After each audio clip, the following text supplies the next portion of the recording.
សួស្តីបាទសួស្តី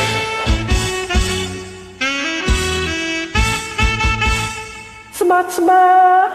យនឹងអូនសច្ចា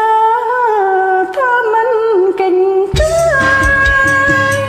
មកបានស្មុនស្បាយថាអូនអស់មួយជីវិតថាស្រឡាញ់នឹងដល់ចាំក៏មិនមកចិនដល់បាននេតនឹងអ្នកបងអើយមកបងចូលអូនមិនមែនតែស្រីរាល់ថ្ងៃមកខំធ្វើការតើមានពេលណារក្សាត្រឹមត្រង់ត្រីស្ងួន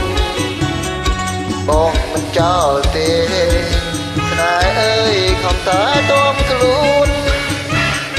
ពេលយំដេកមុនមុំអើយមុំយល់សប្បានល្អស្បត់ណាស់បានណាស់ប្រាំអើយនេះហើយប្តីខ្ញុំពីពាក់បងស្រីមុំទេសាទៅទិញខ្សែកយ៉ាធ្វើឲ្យទន់ចិននឹងស្មានថាអូនត្រេញអូបងសូមអងម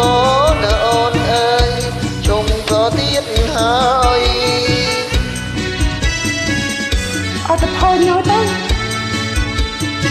បងមិនដែលផោនឯងទេបងខ្លួនឯងដែលជួយចិត្តបង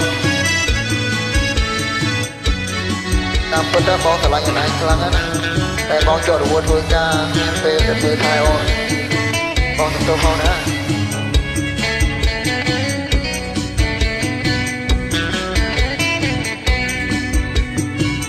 ស្បន់ស្បាយនឹងអូនសច្ចាថាមិនកិនកា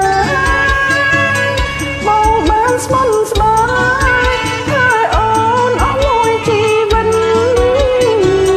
ថាស្រឡាញ់នឹងដល់ចាំក៏មិនមកចិនដល់បាននេតនឹងអ្នកបងអើយមកបងចូលអូនមែនតែស្រីរាល់ថ្ងៃមកខំធ្វើការតើមានពេលណារក្សាត្រឹមត្រង់ត្រីស្ងួន